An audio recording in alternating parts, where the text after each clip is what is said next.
And welcome back, everybody, to another episode of the Steel Curtain Podcast. I am your host, Tommy Jaggi, editor of SteelCurtain.com. Joining me, as always, is contributor Shayne Kubas. We are coming off yet another wonderful preseason game by the Pittsburgh Steelers. They scored 27 points in a row. First two games. Look, I know this is exhibition action that we're talking about here, Shayne, but it's hard not to be impressed with what we've seen so far, right? Yeah, overall, I mean, just through the first two preseason games, and like you said, it's an exhibition game, right? Like, we don't want to take too much away from it. We don't want to read too far into the results, but especially in the second preseason game, this was against the Bills' starting defense and their starting offense, and we thoroughly dominated them on both sides of the ball for the time that they were out there. Now, again, is that going to translate into the season? We'll see, but this is at least positive steps, especially offensively, that we just didn't see last year. Like, we already saw in the preseason multiple things that just literally did not happen once last year. 30-yard touchdown play in the air, 60-yard touchdown on the ground. Like, it's just stuff that wasn't happening last year. We're putting it on the field right now, and it's at least giving me a little bit more confidence in what especially the offense could be capable of, even with Canada still calling the plays. Yeah, it's hard not to get hyped up for what we've seen so far. Shayne and I are going to talk about the cornerback position on the Steelers. We're going to break down the players we think are going to make the roster. We're going to give how we think the workload is going to be divided, give our future predictions about that. We're also going to talk about the Steelers versus Falcons game coming up here and the roster bubble players that you should keep an eye on for this game, guys, right on the fringe here, because by Tuesday at 4 p.m., Shayne, the Steelers have to cut their 90-man summer roster down to just 53 players, and that's going to be a big flood of players on the waiver wire all at once. So we'll give the biggest names for that to talk about as well. Let's start off, though, Shayne, with the Steelers-Bills game. That's just a couple days in the past now, but definitely a strong performance all around by the Steelers. Obviously, when we see Kenny Pickett lead that offense straight down the field, Jaylen Warren's touchdown run obviously was the highlight of that game. But now every series that Kenny Pickett has played so far in the preseason is resulting in a touchdown. And we can't be more excited about that. And so, Shayne, let's start off with some winners and losers here from the Steelers in their victory over the Bills. Let's start with some players on the winner's side of the ball. Who do you have as your winners of this game? Well, I think we got to start with Jaylen Warren just because he made the biggest play of the first quarter and really the starting offense's biggest play, right? He only touches the ball the one time, right? So, like, it's hard to make him as a true winner, but that he made it all happen on that one touch. He didn't need any more, right? Like, he showed exactly why he's, going to probably get even more touches than last year. He showed why he's an explosive element in the game. In the passing game, I think, especially, and the running game, as we saw in that particular carry. He goes 62 yards. I was at the game. It was awesome to watch it was actually got the end zone angle because I was sitting up a little bit high on the end zone side. And nice. You could just see the explosiveness, right? And I think him as a change-up, and again, a guy who's going to get a lot of snaps, but is still going to be the guy that replaces Najee Harris after he's pounding the defense away. It's going to be hard for defenses to handle him as the second back, especially, right? Where he's going to have fresh legs most of the time, where he's going to be an explosive play element. This backfield, especially if Najee does improve, which I do expect to see from him with a better offensive line, this could be one of the better backfield tandems in the league this year, even with the situation with Najee where it hasn't been as efficient. If he could just get a little bit more efficient, the offensive line can give him a little bit better blocking. Both of these guys are going to be very, very good behind that offensive line. Yeah, and credit Dan Moore and Isaac Seumalo for creating a nice little hole right there. Huge hole. And then and Deontay Johnson on the outside as well. But my goodness, for Warren to be able to bounce it outside the way he did and be able to just barely cut off the angle of the defensive back there and race to the end zone. And so you're seeing everything out of Jaylen Warren. It's dating back to the time that he joined the team, back when we didn't know if he was just going to be just a camp body, if you will. And so since this time last year, progress has been made. It's been easy to see. The guy is in peak condition. He looks good. I'm excited to see what he offers this year. So definitely a winner as well. And again, this feels like an easy one, but you have to put Kenny Pickett in there. I mean, for what Pickett has done. Yeah, absolutely. Yeah. In these first two preseason games, he just looks so confident. He's throwing the ball down the field. He's throwing the ball over the middle of the field. And even this game, like after Calvin Austin's nice punt return, which I would, again, label him as a winner for special teams purposes. Yeah. Pickett on the very next throw was a 25-yard dart over the middle of the field to Freiermuth. for the touchdown. So I think you can almost go as far to say, Shayne, this first team offense as a whole over these past 2 games has been like a collective winner. Like I don't really Absolutely. notice Yeah. anybody from the first team offense that's really stood out in much of a negative light, other than maybe like a core forward in the first game. Right. In this game, I really didn't notice much. I mean, it was a thwomping of the Bills. I mean, Yeah. they just manhandled them pretty much the whole time, and so nice to see them do that in those couple series. Do you have any other winners that you want to point out? We'll talk about him again in a minute, but Nick Herbig, right? Back-to-back Oh yeah, performances showing exactly what he's capable of as a speed threat to the outside and as a guy who can rush the passer. And, obviously I don't want to talk too much about him because we're going to talk about him in a little bit, but it's just, he keeps flashing, right? Like, and I think he's going to flash in the regular season too. He's not going to get a ton of snaps, obviously not whenever you have 2 guys like Highsmith and Watt out there, but at least you hope he doesn't have to get a ton of snaps because then probably something bad happened. But when he does get on the field, I mean, you let Watt just wear these guys down for most of the game, and you want to give him a breather, and then they have to deal with him coming off the edge. It's just going to be really tough for offensive tackles to deal with guys like him. So. Yeah, I could not be more thrilled than what I've seen from him so far. And he's exceeded my expectations. Yeah. And I loved Herbig. And obviously you did too. You're the big Wisconsin guy. You Yeah. watched him dominate all through in the Big Ten. And so to see that translate the way that it has been remarkable. I mean, he's got a 90.6 overall grade, one of the best of any player in the preseason, regardless of rookie or not. And so just a very, very fun guy to watch. And you can see he just wins. It just has an arsenal of moves under his tool belt already at 21 years old. And so we'll talk about him in just a second here.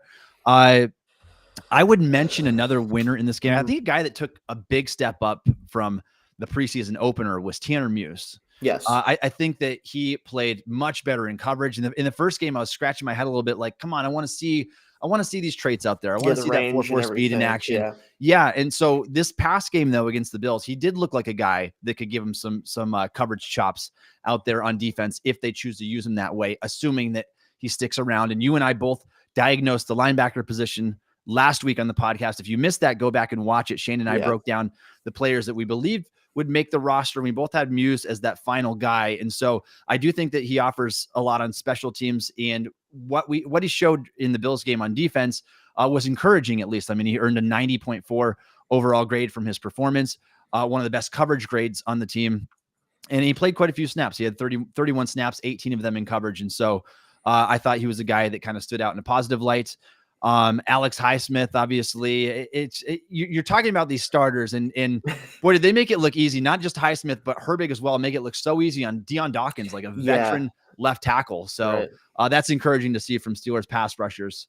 Any other names you want to highlight for winners, Shayne? For winners, I mean, this team really kind of gave it to the Bills, so there's going to be a lot of winners we could technically highlight, but those are the guys that you should come out of this game thinking, okay, these guys are both either ready to go for the regular season, or guys who are going to be, important pieces to this team, even if maybe we weren't sure about that going into the season. So. Yeah, and I got to throw up another name here too, Joey Porter Jr. I mean, his first NFL action. It was a gimme pick. I will say with the interception, it was easy. Now, to be fair though, the guy had one pick in 5 seasons in college, and so you want to see him come up with those plays. It was prototype coverage on that play as well. Get the head turned around, make the play, and that he did. And then even the first time he was targeted on the quick slant against Stephon Diggs, I mean, he was there. The coverage is sticky still. I mean, you get your arm in there. Diggs still catches a short pass, but I mean, you're seeing what you want to see from him, a step in the right direction. If you guys are joining us here in the live chat and you think there's another winner that we need to talk about, throw it in there. And Shayne and I will get to the losers here in a second. I hate calling anybody a loser from this game, Shayne, because the Steelers are running away with it. But at the same time, we do need to point out where the Steelers were weak at. And so give us a couple names that you would have on the losers list if we were to put one together for this game. Honestly, the thing that comes to mind first is pretty much the entire running back group outside of the starters, right? Yeah. The starters, I say that with Warren and Harris because I think they're both going to play a lot.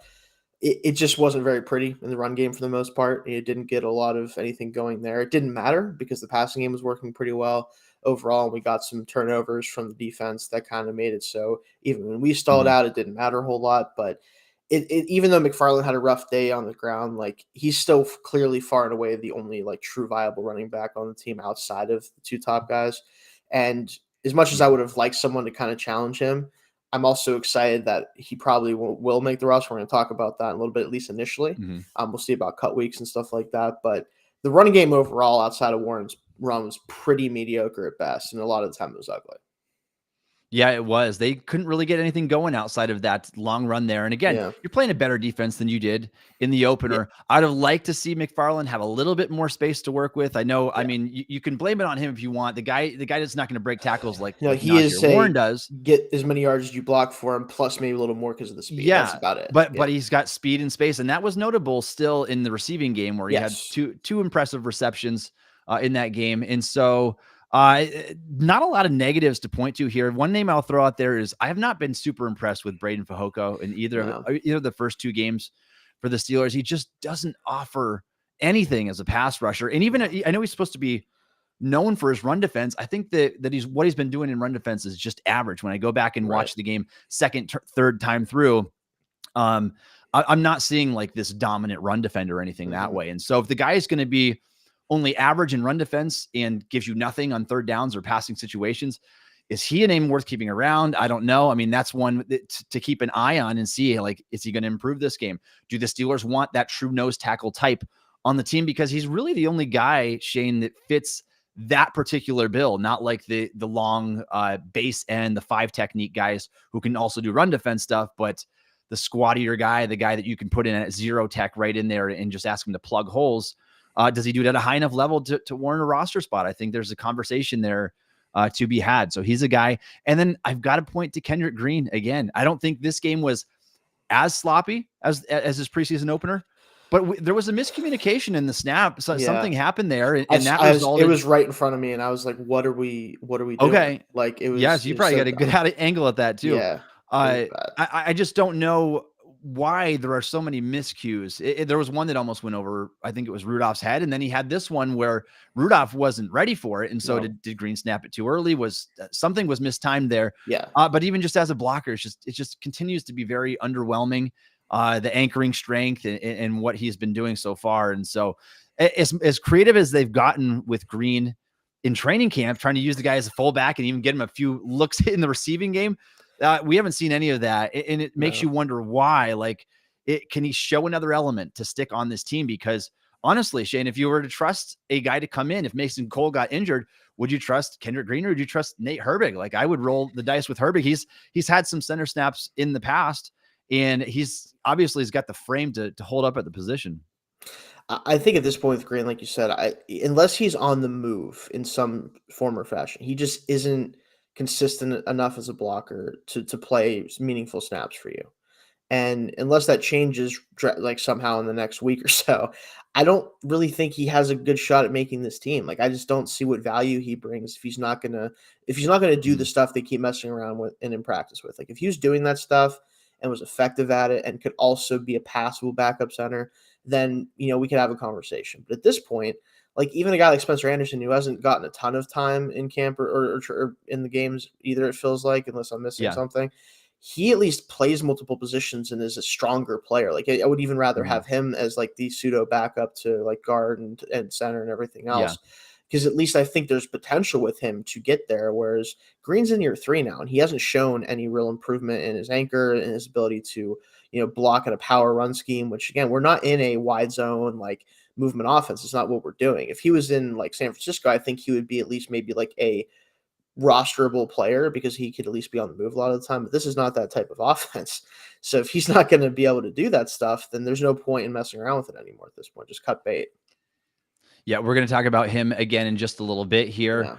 Shayne, let's talk about Nick Herbig. Yes. Are you buying or selling this guy? I know it's 2 preseason games. I don't want to get too worked up, but it's not just 2 preseason games of what we're seeing right now. I mean, he was doing all of this stuff through his college days. That's why he graded out as one of the best pass rushers in college football for 2 straight years.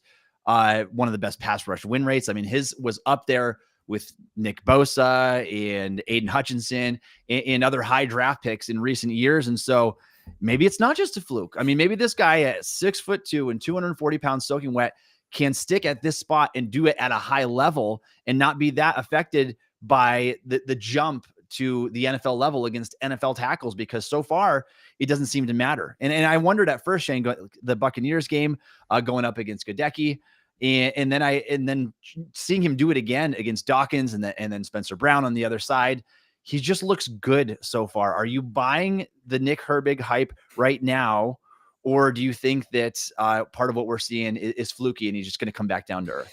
So as someone, as you know, as we talk about a lot with him and Benson, who watch these guys a lot, right? Mm-hmm. This, I will say, like, him being this good so far in camp and preseason is a little surprising, just because, again, he is a rookie who was drafted in the 4th round.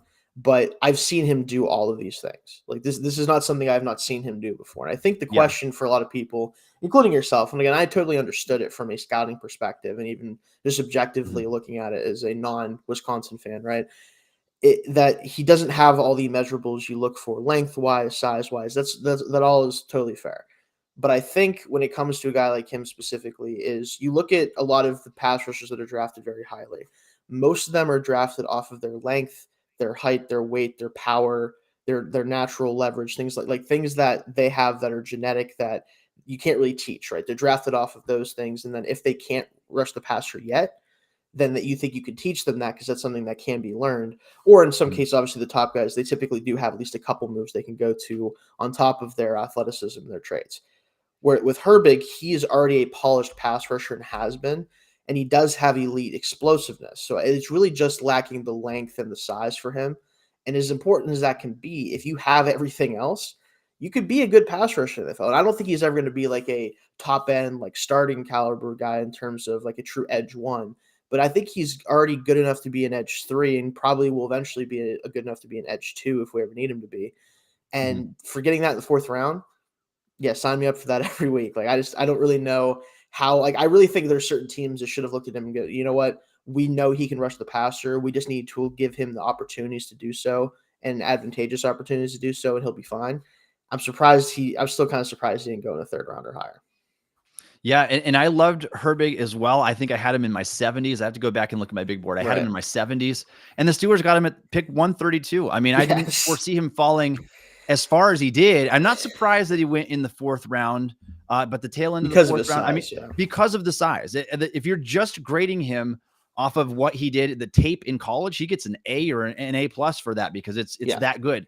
So, but to think that he wouldn't be impacted by a 76-inch wingspan and change, 31.25-inch arms.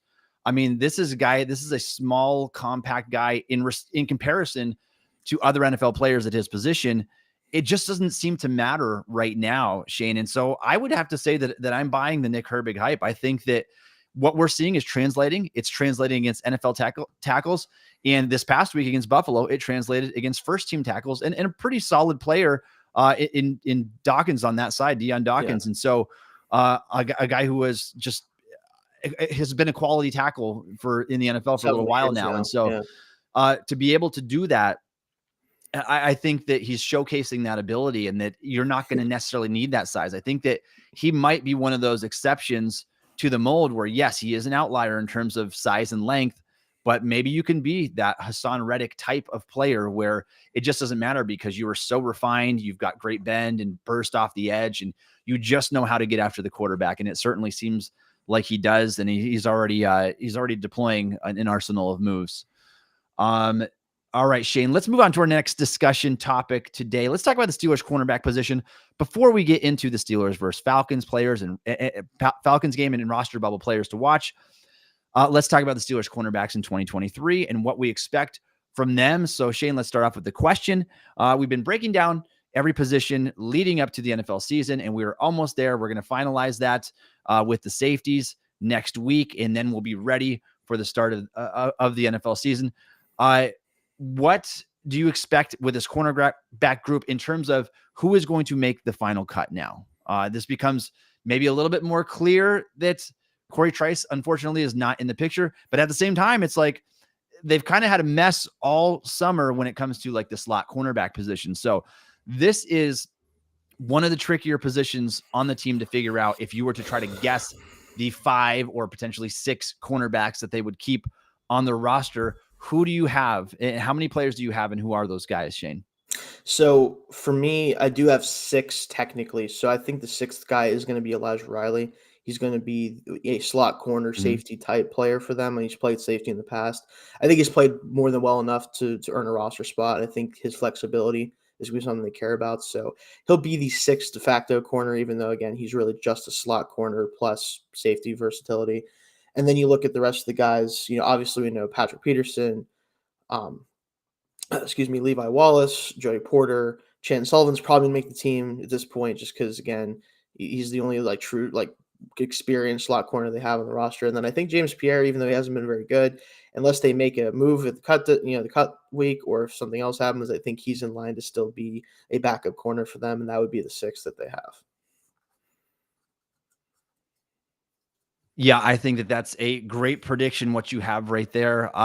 I think that Riley's going to make it at this point. I mean, I after think two so strong too. preseason games, a couple really nice special teams tackles, had the pick off the tip in the interception. Obviously, I have Riley making it as well, and so I'm going to go. I'm going to go with Patrick Peterson, Joey Porter Jr., Levi Wallace. I do have James Pierre Yep. making the roster as that special teams guy, reserve boundary cornerback. Shannon Sullivan and Elijah Riley. Is that the same six that you just? Yep, same six I have. Okay. Yep. All right. So we're in agreement on that. Obviously, there are a few other guys potentially in that mix. I think those are your guys that we're talking about pretty much solidified at this point. The question becomes, do the Steelers want to keep two guys that project as the slot cornerback type? Do they want to keep one? Or if they do keep the two, Shayne, could James Pierre be a guy that maybe misses the roster for the first time since 2020 now?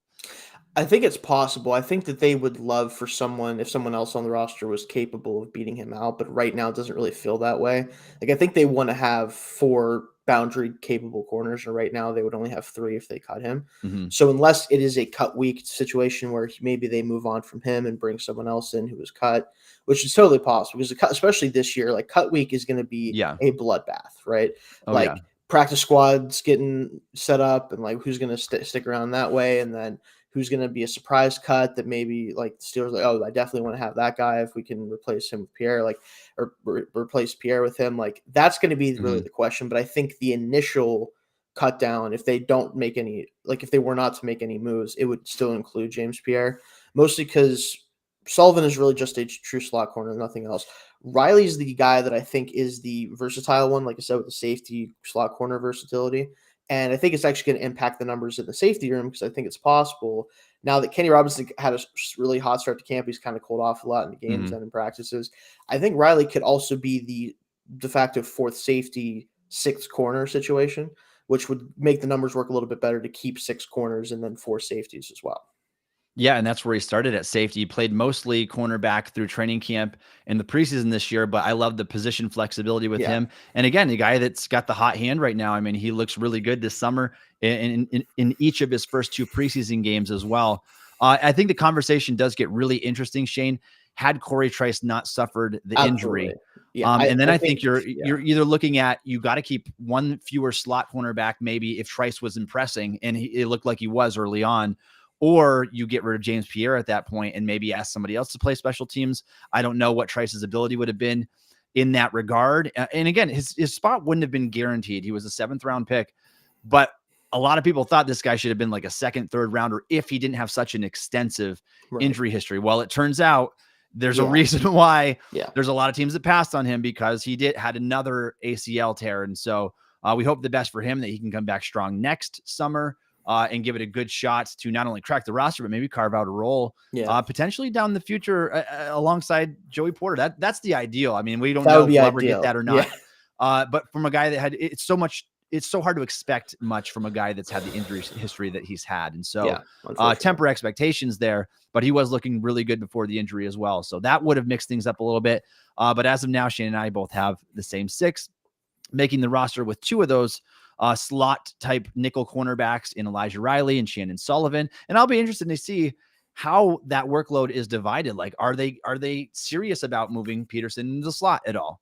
Are they going to stick with Sullivan at that because of his experience, or go with kind of the guy who's been really impressive in Elijah Riley, even though Sullivan did have a really nice tip interception in this game against the Bills as well.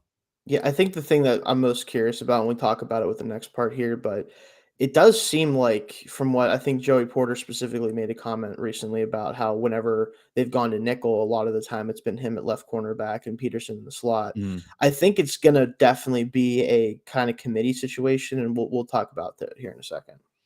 Yeah, and I think that eventually, Shayne, sticking Porter out there at left cornerback is just what you want to do with him. Yes, I mean, it's absolutely. where he's comfortable. It's where he's played.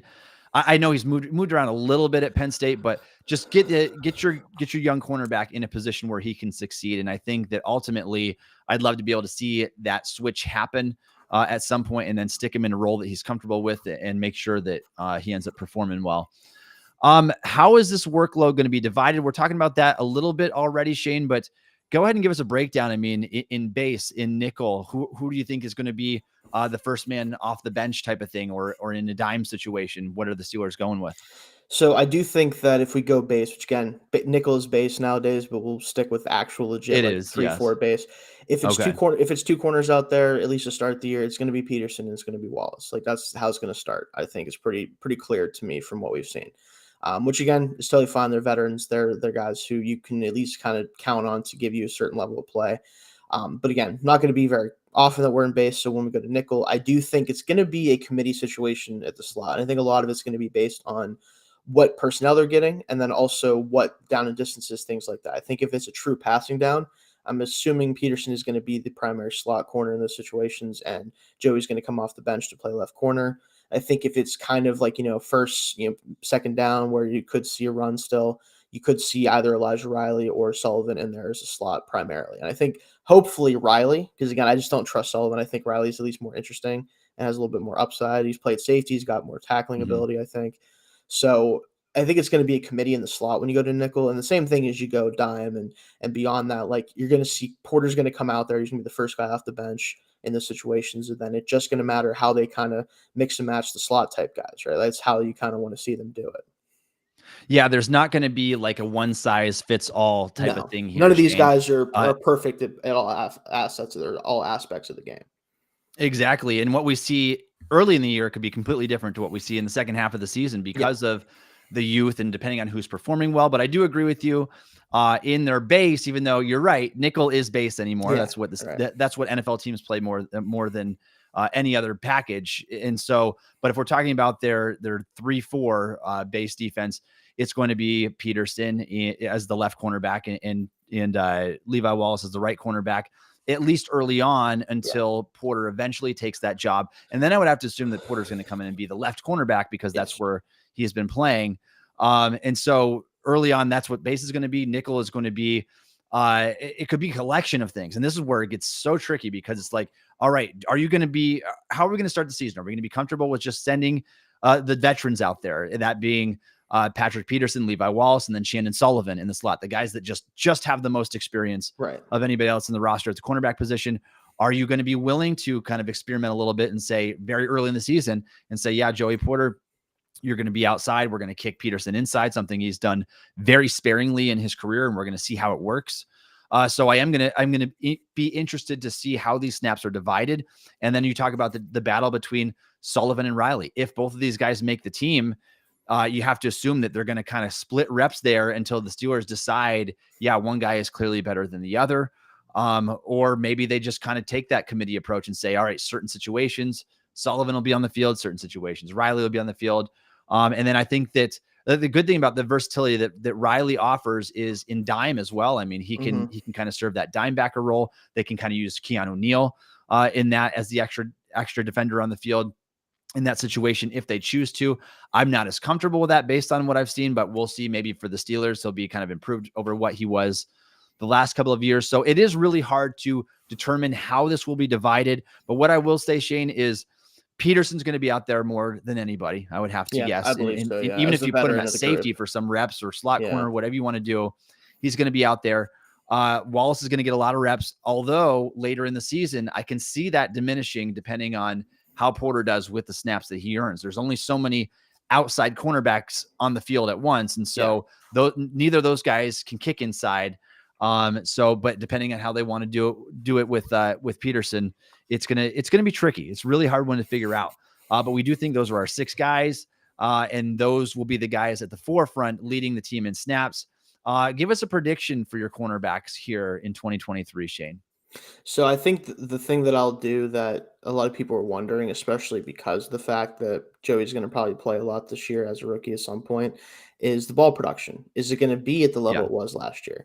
And I personally think it will be. I think that they're going to repeat as maybe not the leader in the league in interceptions, but I think 20 is totally achievable if this cornerback group can be at least as good as I think it can be, with Peterson being, the wily Mhm. veteran who can jump balls and take some guys for granted in the passing game, like really read quarterback size really well. I think Joey is going to have at least 2 picks. I'm going to say that right now. Just something about it. I feel like he's going to not be the guy that he was in college where he couldn't make any plays on the ball, at least catching the ball. I think he's going to get a couple this year.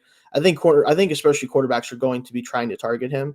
And there's going to be a Mhm. couple reps where he just turns his head around like he did against the Bills in the preseason and get a couple and kind of put that narrative hopefully a little away a little bit. Maybe guys will stop talking about it as much, like us. Honestly, we talked about it a lot. But overall, I think the secondary is going to make a lot of plays in the football, especially the way this pass rush is looking. Like it's just going to have a lot of good opportunities to do so. Yeah, I think that's a fair prediction. It's hard to judge turnovers from year to year. They can be so inconsistent. But another factor in that, Shayne, is the pass rush should be better than it was last year. I mean, we're missing TJ Watt. I had him in week 1, didn't have him again until week 10 following the bye week. And Malik Reed trying to get pressure in the stuff that the Steelers had on their defensive line. It was not ideal last year. The Steelers were on a historically low pace in terms of pressure and sack totals when TJ Watt was absent. And so we have to assume that's going to be much better. The depth is better at edge. The depth is better on the defensive line this year. Now that you've got Leal returning from injury, you got Keanu Benton. And so that pressure collectively can help those balls come out and give the defensive backs opportunity there. So I do like that prediction. Mine's going to be, I'm going to go with, I think that Joey Porter is going to transition to that full-time starter job by week 5. I know that sounds all right early in the season, but I think that once they see him out there and just how sticky his coverage is going to be when you compare it to a guy like Levi Wallace, who allowed 15 plus yards of reception last year. And advanced statistics showed that Wallace wasn't very good, despite having the 4 interceptions, because he just lacks athletic traits at the position. And so he's never going to be a guy that goes hip for hip with the receiver. I think that when the Steelers, the more they see Porter out there in the snaps that he earns, I think that he will earn that full-time role sooner rather than later. And maybe even as soon as week 5, like I said, Shayne, he could be a guy that they're no longer rotating in. They're just comfortable with sticking him out there, having him be that guy, maybe being flexible with Patrick Peterson across from him on the boundary in the slot. And then working with a package around him, knowing that Porter's going to be that guy. I just think he's got so much more to offer there. And Wallace probably is the safer play right away. It's kind of similar to the Broderick Jones situation, but I do think that job is Porter's to win sooner rather than later. Agreed. All right. If you are a fan of the Pittsburgh Steelers and you would like to support the Steel Curtain Podcast, please consider subscribing to the Steel Curtain Podcast on YouTube. We appreciate all your support. All right, Shayne, let's talk about Steelers versus Falcons. Preseason finales coming up here tomorrow night as we record this show, which is Thursday night. They're going to be playing at 7:30 in Atlanta because the Steelers have an extra away game during the preseason in the odd number of preseason games. They will have an extra home game during the regular season, which works out nice this year. We're going to talk about the roster bubble players that we need to watch. We know which guys have been performing well. We know the guys that have been performing well probably aren't going to get very many snaps. Like based on what Tomlin said in his pre-draft pre-game press conference, it sounded like if the veterans play, like the big 3 all pros on defense and Patrick Peterson, these guys are going to be very limited. If they do suit up, the starting offense looks like they will be out there, but probably just for a series or 2, if I had to guess. I don't think they're, based on what we've seen in the first 2 games and knowing what the data that he's collected already, I don't know if he needs to risk putting players out there much longer than that. So I think a lot of the focus, Shayne, should be on these guys near the bottom of the roster, because it does have implications. If an injury occurs for the Steelers, who's going to be the next guy up? This kind of stuff happens often. And we saw that last year when TJ Watt went down. They did not have their bases covered. Malik Reed was not good enough. And the Steelers really struggled as a result. So we're going to fire off some names here. We're going to talk about each one of these guys for a little bit and what to watch for and what to expect from them in the preseason finale. So Shayne, let's talk about the name that we kind of, one of the names we opened the show up with today. That is Kendrick Green, who has moved back to center this year for the Steelers. Obviously didn't pan out at guard last year, was buried on the depth chart, never saw the field. And now we're looking at him in year 3 saying like, all right, are you going to finally make this jump? Are you going to live up to those 3rd round expectations? And the answer is a resounding no. I think, Shayne, based off everything we've seen, I was there at training camp watching Green as well. And Canada was getting creative with him down there in Latrobe, using him as an H-back and a fullback. We have not seen that stuff yet in the preseason. And maybe that would be the only way to kind of save him at this point. Now, what I can see happening, Shayne, is the Steelers saying, well, look, we need a backup center anyway. We're going to keep you on the roster. Maybe there's not another better option out there in waiver wires. There's really no competition that you have. It's not like Ryan McCollum is making a hard push for the roster or anything that way. So I can see a scenario where he sticks around. But how important is this preseason finale for Kendrick Green? I think it's really important because I think his career and his like the ability to continue to make a roster is going to be dependent on this game to a certain degree.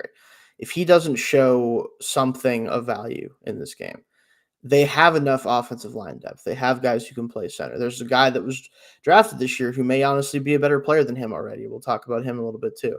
Like there's options that they have where they do not need to keep him on the roster. Like it is not a necessity to have him be the backup. So unless he gets the opportunity to do like some of the creative things that they're doing with him in camp in this game, or he just has a monster performance against guys that, again, probably aren't going to be the best competition, but whatever.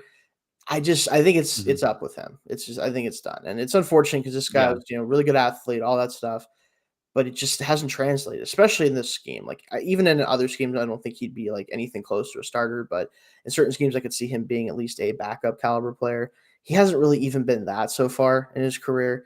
And unless that changes drastically in the next, day really or so, I guess now, I think it's done with him. I think the experiment's over. Yeah, he's always going to be at a disadvantage when you're 6'1" and 7'8", and you're trying to. This is why I said from the beginning, Shayne. I said I don't think there's any chance he works out as a guard because he had to be a center. You can put this in databases like on Mock Draftable or a Relative Athletic Score, and you can see that when you pigeonhole him as a guard and you look at him in guards compared to all other guards in the NFL, even going back to like 1999, which is what Mock Draftable has recorded. His size drops down into like the 1st percentile, which is you're a huge outlier at that point. And when you combine that with a guy that doesn't have great anchoring strength, even at center, which is why we knew he wasn't going to work out there. And so I thought it was a futile experiment to begin with. And even at center, like he's just not impressing at all. You would think by year 3, he would make those necessary steps. Hasn't done that. And if he has a niche as an H-back, as a fullback, Shayne, it's not going to be valuable enough to use a roster spot on when the Steelers have 4 tight ends, essentially. Yeah. You're going to want Connor Hayward on the field in those situations, except for maybe in like goal line, and you're just having him like ram up the middle to try to clear a running lane. And so I just don't see that being a valuable enough niche. We'll see if the Steelers do. And again, a lot of what your opportunities are they're tied to your former draft status, and being that former 3rd round pick, the Steelers don't like to cut with 3rd round picks very often. They have on occasion in the past during the rookie contracts, but he's just one that's been very underwhelming so far. So this is a huge game for him. I mean, he needs to be almost flawless in this game, I think, to make sure that he'll have a chance for this roster, because otherwise I can see him being the guy on the offensive line that just misses the cut. Yeah, for sure. Let's talk about Elijah Riley, another name that Shayne and I have already been praising during this episode of the Steel Curtain podcast. I'm pleased with what I've seen from Riley so far. Going into camp, I thought he was on the outside of the roster looking in. Now I would say that he's on the inside looking out. What does Riley have to do in this game, Shayne, to kind of keep that momentum right where he is right now, saying, yeah, you're comfortable. I mean, you're not a starter or anything, but you're comfortably probably on the inside of the roster right now. Just don't blow it at this point, right? Yeah, I think he just has to do what he's been doing, be a solid, capable player who isn't, a liability out there, who can come up against the run a little bit. He can hang in coverage, He just has to keep doing the same thing because, again, this position, unfortunately, on the roster isn't very strong. So he had a solid shot because of that. And I think he's taken advantage of it enough to say, like, okay, you're going to be on the roster. You're going to challenge for some slot snaps. We like you as a player, reliable. Like that's what they're really looking for at that position at this point, because we don't have a star there. Obviously, this is not Yeah. a few years ago. We don't have the Mike Hiltons of the world or anything like that. Like that's not coming through the door right now. But if he can be a guy who's at least not a liability, like I said, at least not somebody who we have to worry about, okay, well, if we put him in coverage, he's definitely going to give up a catch, or if they run at him, he's definitely going to get washed out. Like that's all he has to do, is just not be bad, basically. Yeah. There was a time, Shayne, not that long ago, where the Steelers did have a Mike Hilton starting, and you Yes. had Cameron Sutton as a dime defender, and I'm like, Mm-hmm. you were really good inside. Your Yeah. outside corner sucked, but you Right, were at least you had you were good inside in the players, slot. yeah. So it had he come into the NFL a few years earlier, maybe it would have been difficult for him to make that make the team with a Mike Hilton and a Cameron Sutton on the team. As of now, the competition is very sparse, and he might actually be the best man for the job. And so, Very, very good. and it's very not well knocking could be. him at all. I think he's had a really strong summer. Yeah. I'm interested to see what he offers there. I do think that he's pretty comfortably on the roster at this point, based on what he's shown. He's been one of the stars on defense during the preseason for the Steelers. And I think he'd have to have a pretty bad game to get Steelers, the coaching staff, thinking the other way and say, maybe this isn't our guy. I think that he's in a pretty good position right now, but keep an eye on him. If he puts together the third straight impressive performance, I mean, maybe he's a guy that earns that starting nickel role from day one for the Steelers when they take on the 49ers. Let's talk about Isaiah Loudermilk, Shayne. This is a player, again, that based on what the Steelers gave up for him, they in the 2021 draft, they traded a 4th round pick to get back into the draft, into the 5th round in order to snag this guy. And a lot of people were really very hopeful for him, say, yeah, maybe you can be the next Stephon Tuitt guy. You're the big base defensive end type. You can anchor against the run. Hasn't developed in the way that we would have liked, although I think that he's had a quality summer. But you consider the depth that the Steelers suddenly have at the position. Like Leal is back and healthy. He's looking strong so far. Keanu Benton's obviously going to outsnap him, the higher draft pick, the more talented overall player. Does Loudermilk have a role here? And I think that my answer would probably be yes. I think that he's done enough to earn that spot. But I feel like if it comes down to a decision, Shayne, where it's like, all right, we want to keep, let's say, a Montravius Adams or a Fehoko as that truer interior guy, like the nose tackle type, and then keep a bigger, longer guy, maybe they have to make a decision between an Isaiah Loudermilk and an Armon Watts. So how do you see that playing out? Like, what type of performance does he need to have? I do think, and you said it already, actually, I think the question or the decision is between him and Armon Watts. I think that's Mm-hmm. what this comes down to. I think they keep 4 true, like 5-tech type players, the true defensive ends in this scheme on the roster. And I think right now he is in contention for the 4th spot with Armon Watts. And I think at this point, Watts does have more experience. Of course, he's had more snaps in the NFL. Loudermilk is going to be a guy that you hope has a little bit more to gain still from continuing to get snaps and has a little bit more upside. But as someone who watched him, again, another Wisconsin guy, I always kind of viewed him as a high effort, that Mm-hmm. type of player, not so much a guy who was very physically talented, who had a lot of things that he had going for him athletically to kind of play in the NFL long term. And I think that it's fair to question at this point is if he's going to get significantly better than he is right now. And if he's not, is it worth continuing the experiment? I think it just comes down to him and Watts, though. Like whoever plays the best in this game, and whoever they think Mm-hmm. is they're the most confident can come in if someone gets hurt or just needs a breather. That's who's going to get the spot. I don't think his draft status at this point, or his the draft capital he gave up, is going to really be the factor at this point. Yeah, we know he's not going to be a starter or anything at this point. Now we're Right. looking for, can he be a quality rotational piece? I mean, maybe you Right. can develop into the Chris Wormley type where you're not a full-time player, but you're still, you're a big guy that's stout against the run and can kind of play a couple different positions there. I'm going to be really blunt, Shayne. I really don't care if Braden Fehoko or Montravius Adams don't make the roster. Like, I honestly don't know if they've shown enough to say, yeah, you deserve roster spots over these other guys. Now, what can influence that decision, though, is if the Steelers say, yeah, we want one of the more interior nose tackle types. And so I don't know if that's, I mean, maybe my logic would be a little bit different than theirs. Like if it came down decision to me and Loudermilk and Watts were both better than Fehoko and Adams, keep them. Because I think that I don't think it matters as much as what some people do now. The experience in certain roles, obviously, I don't think Loudermilk would be the best zero technique because he is so tall and he can't get great leverage there. But Benton's playing zero tech for the Steelers as well, and that's not the role that he's best in. But he's just more talented than some of the other players as well. So I'm hoping the Steelers make the right decision on the defensive line. Obviously, they'll know more than we do. Right. But I want to see the good players in there. Like I think that you can get rid of a Fehoko, you can get rid of a Montrevious Adams and not shed a tear. I think it's going to be perfectly fine. I don't think the Steelers will miss a beat really, because I just don't know.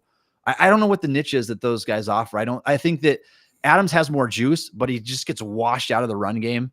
And so he's not very stout there. And then Fehoko is more stout against the run, but offers nothing as a pass rusher. And so if you are looking for that guy, like the true nose tackle, zero tech type, maybe the waiver wire is the way to go. And maybe the answer is neither of those two names that I just mentioned. So I am interested to see that. So this brings us right into our next name that we have on the list, Braden Fehoko. If I'm wrong, Shayne, tell me that I'm wrong. And I want to hear, does your opinion differ from mine when it comes to your thoughts on him staying on the roster? So I agree with you that he brings nothing in terms of pass game. Like there's nothing that he does that's going to impact the passing game at all. And it's really tough nowadays to be this level of poor against the pass. Like there's guys who are almost primarily run stuffers. They're guys who are just there to take up space, but they at least occasionally can get a bull rush off, or, if you put just a center on them, they can bully around them and at least make the quarterback think about them for a second. Quarterbacks don't have to think about Braden Fehoko at all, like other than trying to count the numbers in the run game and trying to, keep him away. Like that's really the only thing that he brings any value with. So like, I'm not going to lose any sleep over it, let me put it that way, if he's not on this team. I do think, though, we talked about Adams too. He's been the first team nose tackle all throughout camp, all throughout he's going to make the team for sure, in my opinion. Like I think he's going to be the starter, especially if Benton is not 100% healthy to start the year. I don't agree with that much. Yeah. We talked about that, but that's where the Steelers are at with him. So we know Benton's making it. We know Adams is making it. It's whether they want a third, technically nose tackle. I know Adams isn't really a nose tackle, and you could argue Benton is also not one either. So like maybe Fehoko is the only true nose tackle they have, but has he done enough to me to earn a role even in a limited opportunity? Not really. I do think you could probably, if you want someone like him, you could get one who's better at his job in the waiver wire. Like there's just so many of these guys that are just pure run, stuffer type guys that are probably, again, going to be a little bit more talented than him, maybe, that you can pick up on the waiver wire. So I would be very upset if they keep him over a guy like Loudermilk or Watts just for the nose tackle, usage. I'd much rather them let him go. And then if they need to make a corresponding move later, then fine. But don't let him take up a roster spot just to be either replaced later to not play that much. Yeah, that's kind of my thoughts on him as well, Shayne. Like, I feel like in today's NFL, it's such a passing league. It's so pass heavy that if you were a complete detriment to your team in any passing situations, you basically can only be used when you know that it's an obvious run, right? Because otherwise you're going to offer nothing out there. And so if you are going to be that type of player, you need to be like DJ Reader or Snacks Harrison or Dalvin Tomlinson. Like you need to specialize and be dominant as a run defender if you offer nothing against the pass. And even those guys, they still have more juice. Oh, they still have more juice, especially like Dalvin Tomlinson's become a decent pass rusher. Like Harrison had some good seasons as a pass rusher. Like all those guys offer something. It doesn't have to be Chris Jones isn't going to be the guy that you want to compare to those guys. Obviously, the guys like that, but like when you're basically playing 10 on 11 in the pass game when it goes out there. I hate to just pile on the guy, have that anymore, but you are. Yeah, you can't really afford to do that on any more than a very limited snap basis. And if that's the case, you could probably just find someone else to do it. That's what it comes down to. And for what it's worth as well, Shayne, is you can take it or leave it. I don't care. But Braden Fehoko is always graded out very poorly in terms of his PFF grade. And even these first two games, these preseason games with the Steelers, he has not graded out well at all. And he was one of the lowest this past week against Buffalo.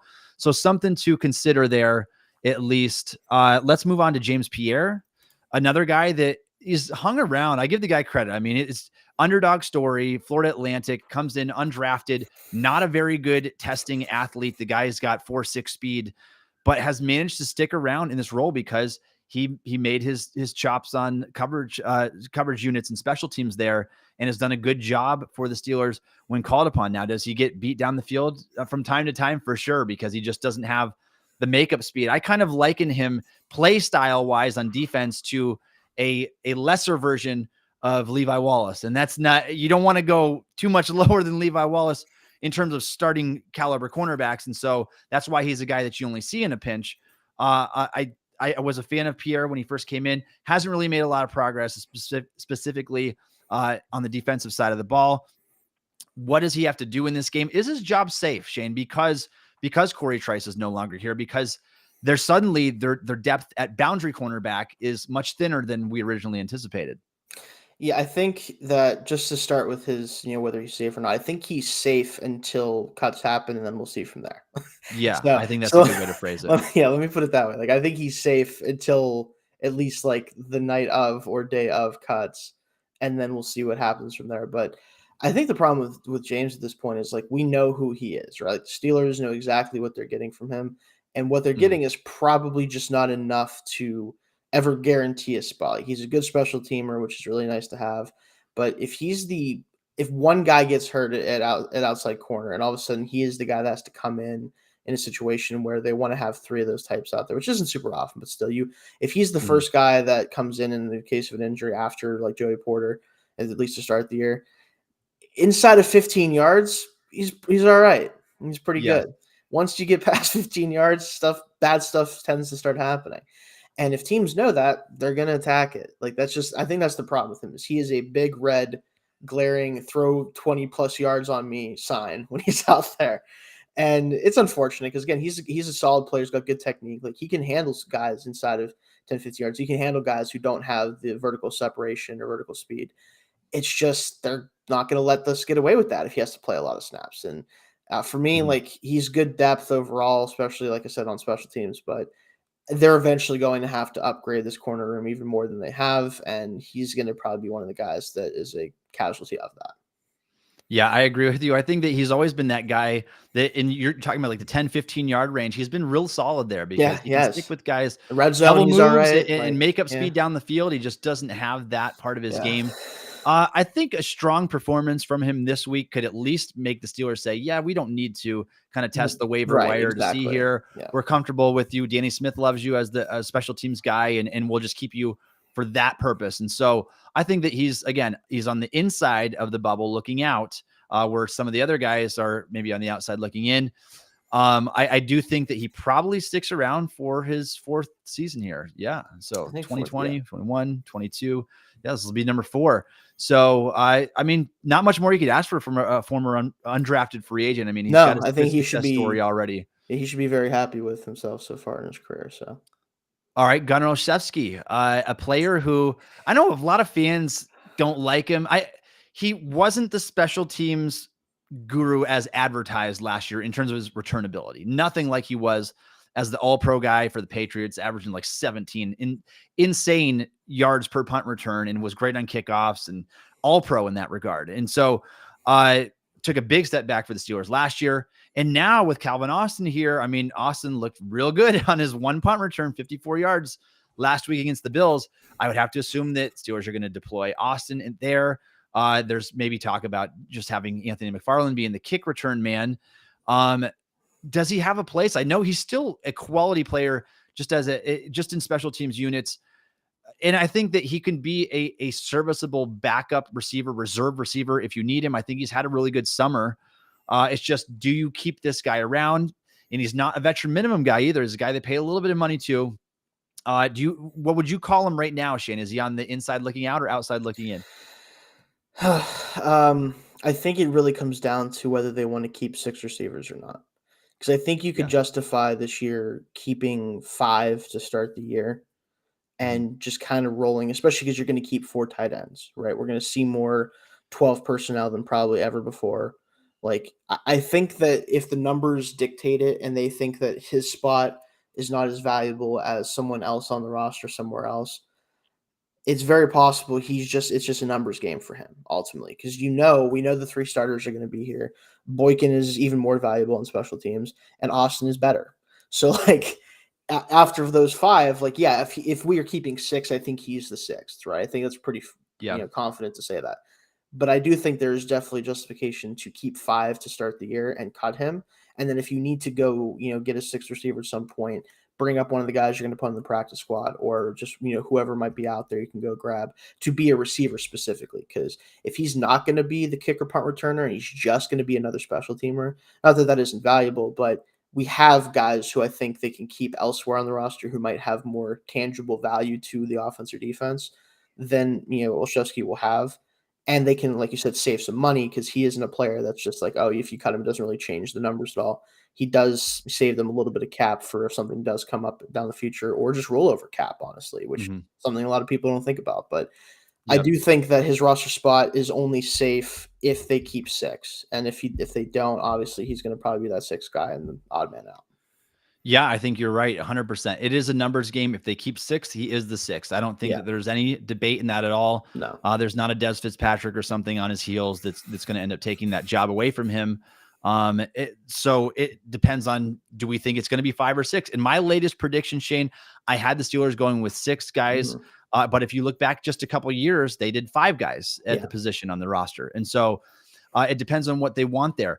I think the reason why he will stick around is because he gives them backups in a lot of areas. Backup slot cornerback.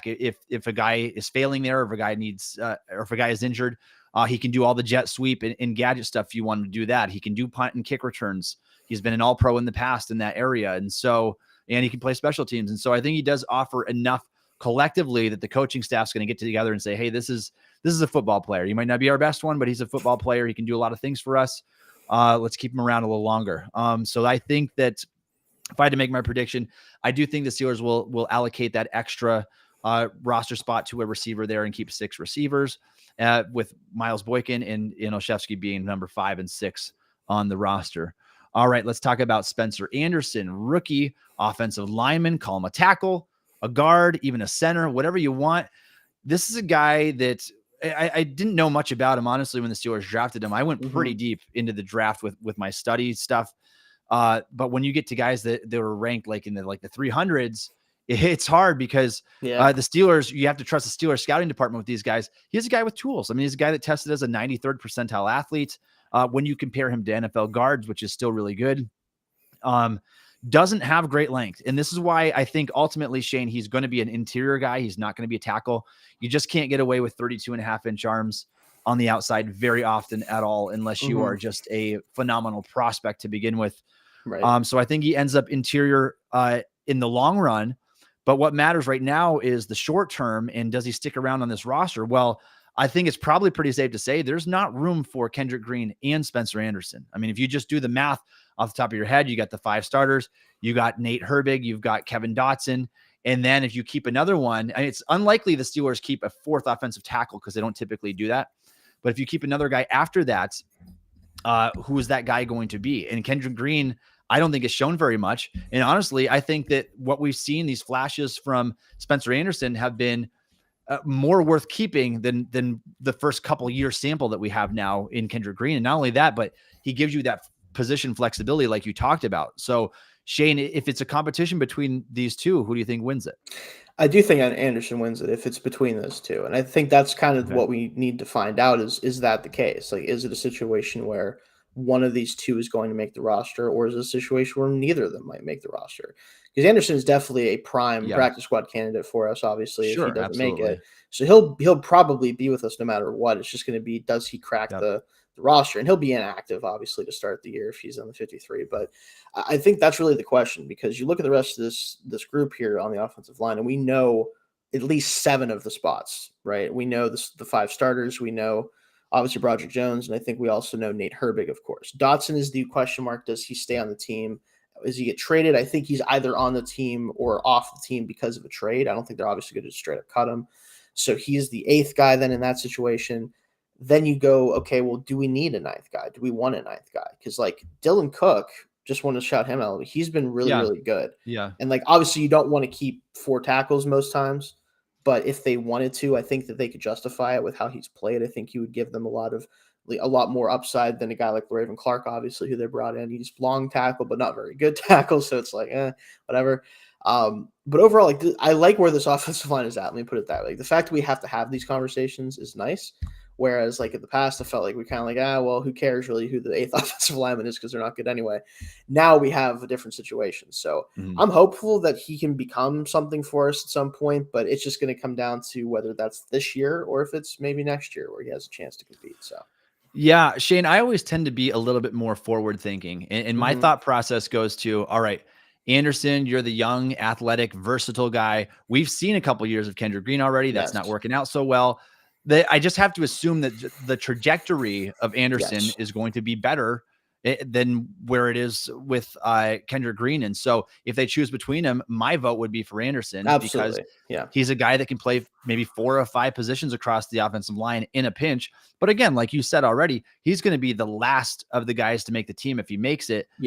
In that positional group on the offensive line. And so he won't get a hat on game day anyway early in his career. No. So if we're looking at it that way, I'm like, what's the upside of keeping Kendrick Green around for another year and then going into year 4 with him and then repeating the process again and trying to find where he fits?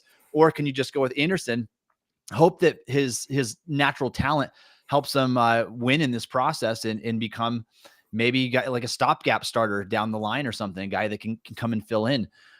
So I think that this is a tough one to call. It really is. It's unlikely, Shayne, for teams to sign, not sign, but keep their entire draft class on the 53-man roster for their rookie seasons. Typically you get 1 or 2 guys that get stashed and then brought back up again. And then they try again the following year and then maybe they make it.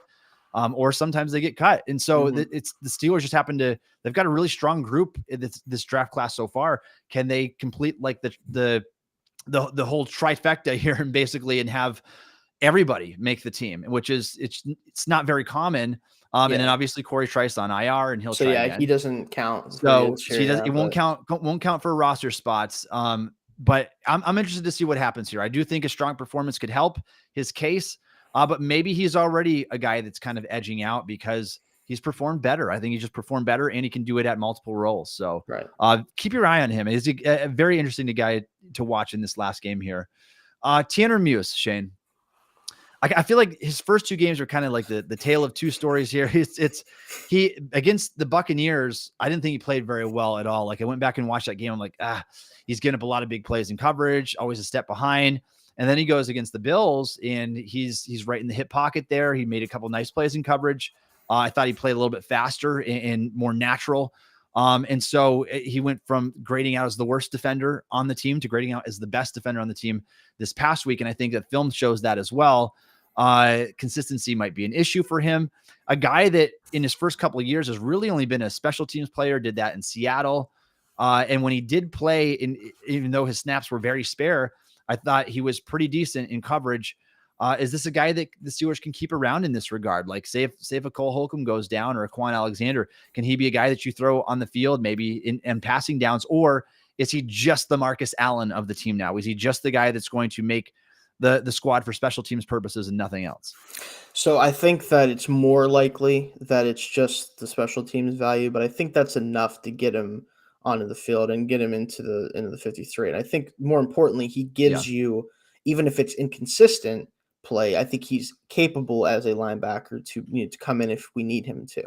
Now, whether or not he gets any regular playing time on defense, I doubt it, at least to start the year, unless something like you said happens with an injury or something. But he's at least going to be, even if it is inconsistent, he has shown flashes of coverage ability. The speed is certainly there. Like he offers something defensively at the very least, even if you don't always get that level of play that you got in the second preseason game.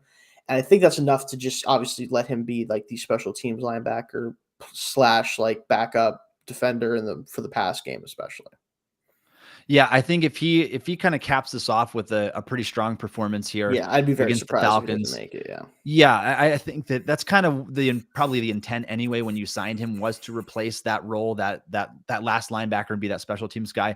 I think that he's clearly the front runner for that. Obviously, Chappelle Russell got injured and then was gone, and so I think that due to a lack of competition and for him being a traits-based guy that can help him out in that area. I think that he makes it, but I think that a strong game certainly wouldn't do him any harm here. Let's talk about the safety position, just a cluster of players here, Shayne, and this one is hard to determine. Like, I'd have to assume that because of being a former special teams captain, Miles Killebrew probably has a safe job. I don't think that he really hasn't stood out in the preseason games so far, but I think that what he offers, the Steelers pretty much already know what he's going to be. He's going to be a guy that doesn't see the field on defense very often at all, but he's going to be a very solid special teams player. Is that enough now when you've got a Kenny Robinson, a Norwood, a Trenton Thompson? Thompson had a good first preseason game, I think it was. And so do 2 of the 4 make it? Does 1 of the 4 make it? I mean, what do you see going on here? So me personally, at least I think to start the year, I think that Killebrew is the only name here that we'll see on the 53. Okay. And I think partially I'd be willing to put Norwood on this list if he had been able to play, and he hasn't been able to play. And I think that what he's shown in the past isn't enough to get the benefit of the doubt when you can't play right now. So I do expect Killebrew obviously going to make the roster, I believe, just as a special teams captain type guy, like you said. Like, that's his role already been defined. This was never going to be preseason about whether or not like he could be a true like 4th safety or 3rd. Like, that was never going to be the case. He's just a special teamer, and that's fine. But I think the reason why it's just going to be him is because I think that Elijah Riley is going to essentially be the 4th safety. Like, that's part of why you keep him on this team, is because if something does happen to one of the backup safeties, then it can be him that comes in instead of Killebrew, right? So Killebrew can really technically be the 5th safety for all intents and purposes, and then you can let him be the special teamer and Riley be the actual 4th safety. So that's what I think they're going to do, at least to start. Now, obviously, Norwood's a guy that you hope you can get back healthy. Maybe he can come back and try to do something. But Kenny Robinson is he's a flash in the pan type player to me. Like, I think he's a guy that can make splash plays, but I don't know if I want to see him out there playing any significant snaps on defense. Thompson is inconsistent as well. Like you said, he had a good first game overall. I think he had the pick or whatever it may have been. But it's just, again, like, none of these guys have shown enough to me where I'm like, yeah, I'm definitely going to either, 1, not have Killebrew be the special teamer, or 2, rather have one of them over just Riley being the kind of do-it-all defensive back. Yeah, and just to rehash here, the Steelers have Minka Fitzpatrick, DeMonte Casey, Keanu Neal, Killebrew. If they keep Killebrew, that's 4 right there. Do you need a 5th safety? Does Elijah Riley count kind of as that safety hybrid defensive back guy? And for what it's worth, Shayne, I think I would keep Riley over all the names here on the screen right now, because that's kind of he's just been the better player this summer, and he does he can play strong safety, he can play in the slot, and I think he's done a good job from the slot, and he's got some ball skills too. We saw that dating back to last summer. So I think that he's the interesting guy there, but I kind of tend to agree with you here. I think that it'll probably just be Killebrew. I think Killebrew is the safe name here. And then after that, it's hard to say. Do they keep one of these 3 names between Kenny Robinson, Trey Norwood, Trenton Thompson? Norwood's the guy that has the experience. They're comfortable with him as a guy that can come in and play some dime for them. Robinson and Thompson have both been hot and cold. And so I think that those 2 guys are on the outside looking in.